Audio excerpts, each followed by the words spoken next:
Amém, pastor Valdir. Graça e paz, igreja. Pode ser um pouquinho melhor. Graça e paz, igreja. Glória a Deus. Que Deus seja louvado. Se você puder ficar em pé, se não, dobre a sua cabeça, vamos orar. Amado Deus e soberano Pai, é no nome do Teu Filho amado Jesus que mais uma vez estamos aqui, ó Pai, diante da Tua presença. Pai, nós te agradecemos pela oportunidade, pelo fôlego de vida, por esse dia, por essa semana que está quase findando.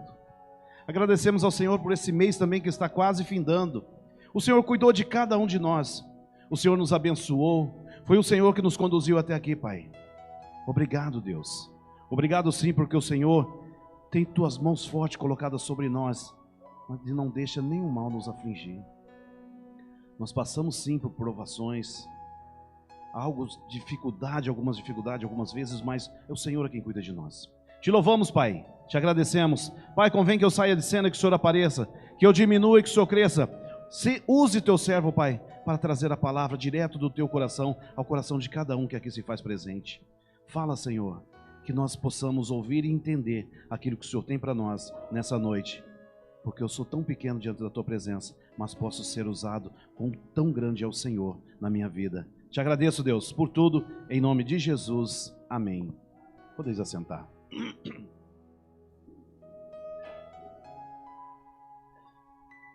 Você sabe por que você está aqui hoje? Você acha que você veio porque você quis? Eu estava ali adorando o Senhor, Ele disse, sabe essas pessoas que estão aqui? Está faltando mais gente, mas não vieram porque quiseram. Foi eu quem trouxe, porque eu quero falar com cada um nessa noite de hoje. Eu quero falar com você no seu coração. Então abra, esqueça os problemas lá fora. Deixe lá fora aquilo que não agrada ao nosso Deus. As preocupações. Eu sei que nós somos falhos, somos seres humanos, mas deixa de lado, procure se concentrar naquilo que Deus quer falar com você nessa noite. Eu gostaria de fazer uma pergunta agora que eu vou estar respondendo no final. Qual era a profissão de Jesus? Porque ele foi menino, mas ali dos 12 aos 30 anos, ele ajudou José numa profissão. Qual era a profissão dele? Carpinteiro. E o que o carpinteiro faz? Oi? Era isso que eu queria ouvir. Porque estão redondamente errados. Quem faz móveis é marceneiro. No final respondo para vocês. Amém? Porque eu vi há algum tempo atrás isso e fiquei na minha mente. E ontem eu falei, Senhor, eu quero falar de Ti. Porque eu aprendi também que quando a gente vai pregar a palavra do Senhor, a gente fala, Senhor, o que o Senhor quer que eu fale? Nós temos que perguntar ao Senhor, Senhor, eu quero falar algo assim. Me capacite, me conduza no que eu quero falar ao Senhor, aos irmãos. Então, naquela hora da chuva maravilhosa, eu estava preparando a palavra, né? Teve o estudo, fiquei triste porque eu achei que tanta gente em casa, falei, hoje muitas pessoas vão assistir e vão comentar, mas que seja feita a vontade do Senhor na vida de cada um. Gostaria de estar meditando na palavra com os irmãos, Mateus, capítulo 1, no verso 1. Eu sei que a palavra hoje não vai se estender muito tempo, mas que você procure absorver, faça como uma esponja, que a hora que você mergulha ela na água, ela suga aquela água. Então que você ouça essa palavra, porque eu quero falar hoje é sobre Ele, é sobre Jesus. Nós ouvimos hoje nas palavras, nas igrejas pregarem tanto de Paulo, de Pedro, João, de tantos apóstolos, tantas coisas que nós já conhecemos bem a história deles.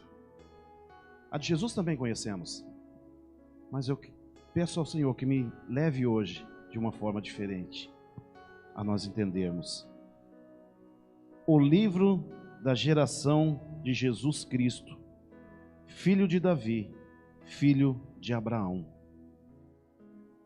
Porque quando Jesus era para nascer, os profetas falavam que ele vinha da linhagem de Davi, da linhagem de Abraão. Então, a genealogia de Jesus Cristo, a qual retrata a linhagem ancestral de Jesus, pela linha paterna, a de José. Mas, espera aí, ele não era filho de José. Ele foi concebido pelo Espírito Santo. E como que ele, sendo concebido pelo Espírito Santo, ele foi filho de José? Ele foi da linhagem de Davi. Maria também era da linhagem de Davi. Mas nós vamos chegar lá. Não era pai biológico de Jesus, contudo, era pai legal. José era da descendência de Davi. Maria também era da descendência de Davi. Embora Jesus tenha sido concebido pelo Espírito Santo, ele foi formalmente registrado como filho de José e tornando legalmente descendente de Davi. Porque a partir do momento que ele nasceu, como foi registrado, né, como diz Cuiabano, de Chapecruz, né, registrado e batizado, então ele foi registrado como filho de José. Então legalmente ele passou a ser da descendência de Davi. Mas se não tivesse isso, só se não bastasse, Maria veio também da descendência de Davi. Então, da mesma forma, ele veio dessa descendência, como foi já dito nos profetas anteriormente, para que tudo se cumprisse, né? Da linhagem de Davi, o Nazareno, que nasceu que foi de Nazaré e tudo mais. Então, ele veio e ele foi honrado da descendência de Davi. Cristo, o termo Cristo quer dizer ungido. Então, Jesus Cristo, Jesus o ungido. De quem é ungido? Ungido de Deus. Ele foi ungido para trazer a paz para nós. Ele é a forma grega do hebraico, que quer dizer Messias. Por isso nós temos hoje o Messias, o ungido de Deus, o filho de Davi. Deixa eu colocar o óculos, estou tentando ficar sem, mas não tem jeito não, viu?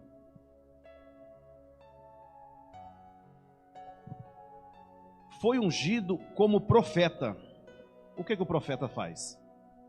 O profeta, ele profetiza. O profeta, ele fala das bênçãos. O profeta, ele ora pelas pessoas. O profeta, ele nos abençoa de uma forma ou de outra. Ele está sempre orando, ele está sempre trazendo aquilo do coração de Deus. Ele liga o que Deus tem para nós e nos fala aquilo que é para ser dito. Então, ele foi ungido como profeta para trazer conhecimento e a verdade. Jesus trouxe conhecimento? Trouxe conhecimento da parte de Deus, né? Ele é a verdade. Ele nos trouxe a verdade. Ele nos mostrou a verdade. Então, se nós olharmos para a Bíblia, olharmos para Cristo, nós sabemos que Ele ali é a verdade. Então, Ele foi ungido profeta para nos trazer essa verdade que hoje é pregada nos púlpitos. Ele foi ungido profeta para trazer conhecimento e verdade. Também foi sacerdote para oferecer o supremo sacrifício e expiar as nossas culpas. Então ele foi sacerdote, porque ele sendo sacerdote, ele pôde levar as nossas culpas, as nossas iniquidades, as nossas falhas, os nossos erros, os nossos pecados. Ele se fez maldito lá na cruz por nós, porque a palavra diz: quem morresse de cruz era maldito. Quem teria que passar esse sofrimento, essa maldição, era cada um de nós. Mas ele olhou, Deus olhou primeiro para essa nação, para esse mundo, porque quando lá ele criou o mundo, ele já via todos nós, e aqueles ainda que estão por vir, Deus já conhecia a história de cada um, e ele não achou um sequer digno de morrer, de dar a vida, de ser o cordeiro para livrar. Nem nós mesmos não somos capazes de nos salvar. Nós não somos capazes de tornar um fio da nossa cabeça branco ou preto. Então Deus olhou e falou: quem vai fazer? Vou mandar o meu filho amado. E ele veio para ser o sacerdote, para nos fazer expiação por nós, para levar nossas culpas. Ele também foi rei, para governar, guiar e estabelecer o reino da justiça. Porque nós víamos antes essa justiça, eram os reis que comandavam ali, mas ele veio para ser o nosso rei eterno. Por isso, lá quando ele foi crucificado, o pessoal falava: tu não é o rei? Salva daí, tira ali o rei dos judeus. Então ele veio, mas não é para o reino desse mundo, é para nós, para reinar eternamente, para aquele que nele crê e viva com ele, para aquele que tenha fé nele, como o estudo de ontem, né?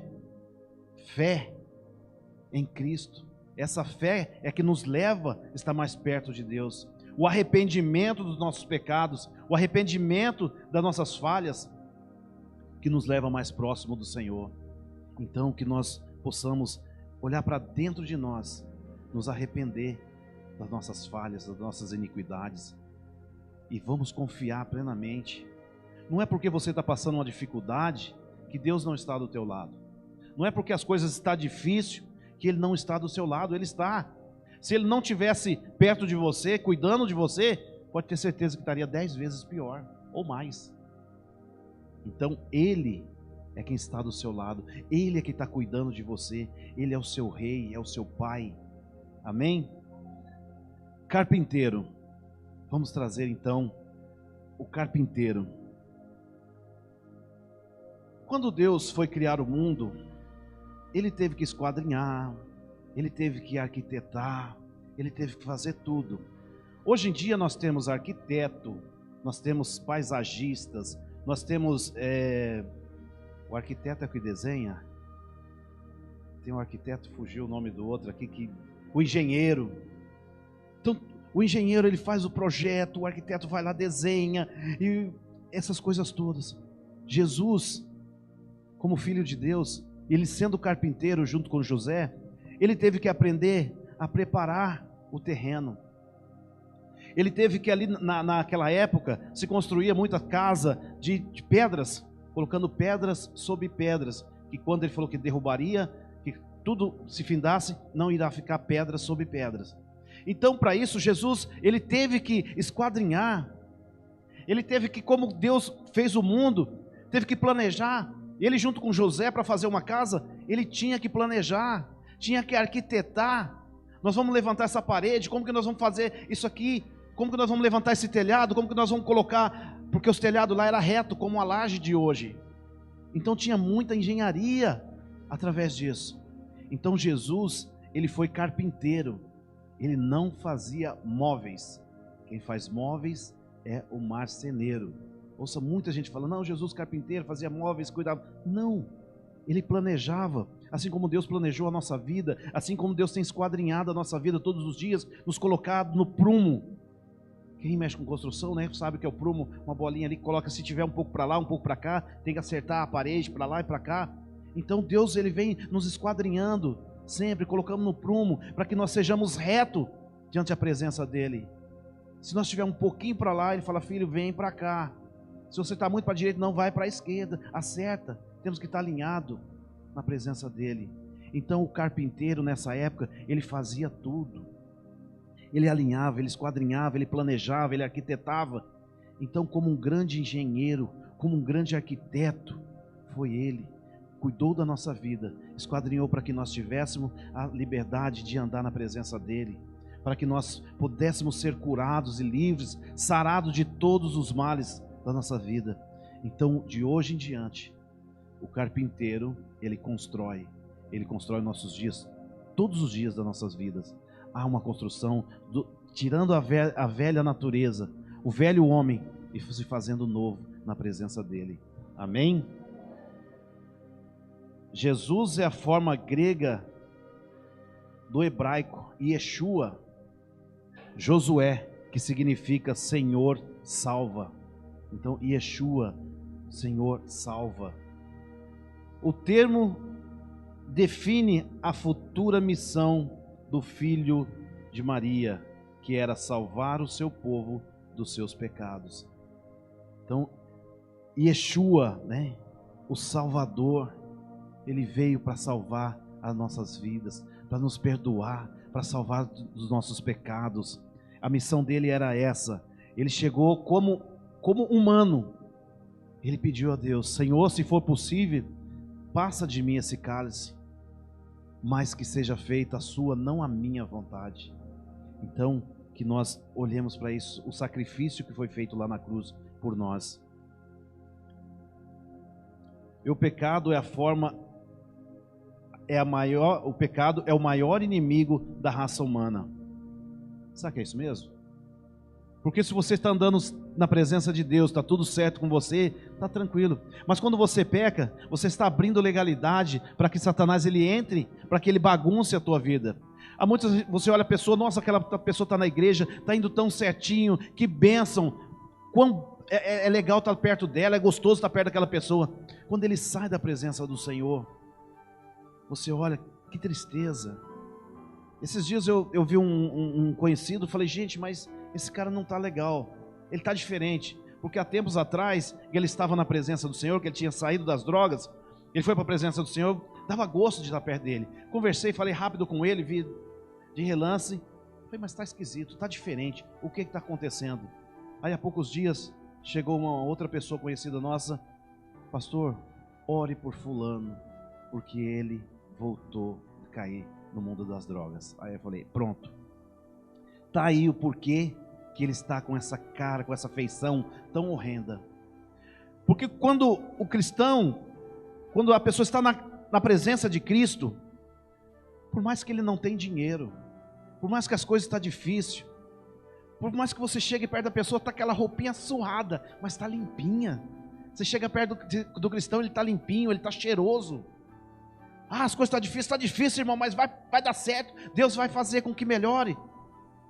Mas quando não está na presença do Senhor, por mais que a pessoa está lá no banco cheio de grana, mas você chega perto dele, pode estar com o melhor perfume, pode estar com a melhor roupa, mas a tristeza no coração, pode estar sorrindo, mas você vê no fundo dos olhos a tristeza, a angústia. Então vale mais o pouco com Cristo do que muito sem Deus, né? Aquele jovem rico que chegou para Jesus e chamou ele de bom mestre e perguntou o que ele fazia para ganhar a vida eterna. O Senhor disse para ele: vá, vende tudo que tem, distribui para os pobres, vem e me segue. Você viu que na hora ele, se você olhar pelos olhos da fé, Cristo falando com ele, o que aconteceu? Eu vejo pelos olhos da fé, ele decaiu no momento, ele se entristeceu, porque ele é dono de muito dinheiro, então ele se entristeceu, virou as costas e saiu. O pior de tudo, saiu sem Cristo. Então, que nós consigamos olhar, não é o dinheiro que nos faz feliz, é Deus. E consequência de você estar com Deus, Ele também vai te dar o dinheiro, Ele vai te dar a paz, Ele vai te dar a alegria. Amém? Porque também tem pessoas que não podem ter dinheiro, né? Arrumou 10 reais no bolso, já sai bicudando tudo, já sai. Então, Deus dá aquilo que você sabe administrar.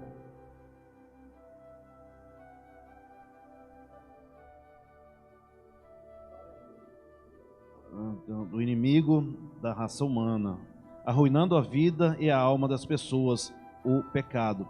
Através da morte esporádica de Jesus, o poder santificador do Espírito Santo vem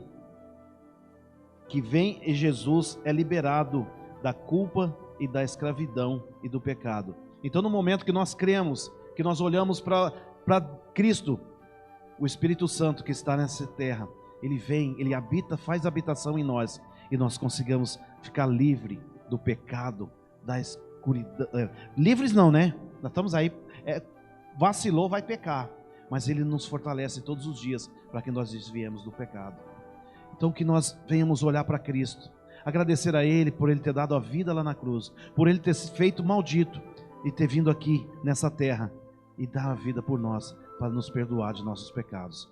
Assim como eu disse, a palavra é breve, mas eu tenho certeza que Deus falou no coração de cada um.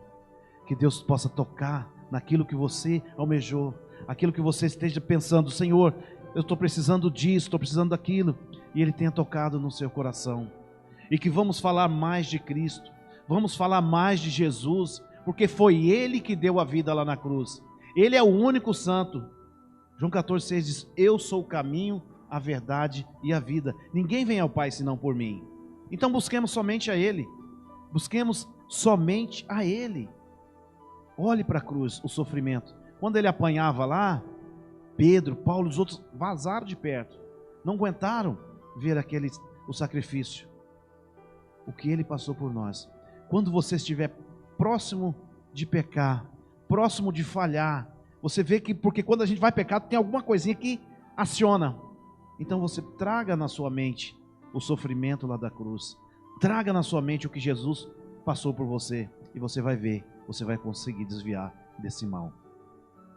Que a alegria do Senhor seja sobre você, que seja a sua força todos os dias. Que a paz do Senhor esteja sobre ti. Que busquemos o nome dEle em oração sempre. Amém? Deus abençoe em nome de Jesus.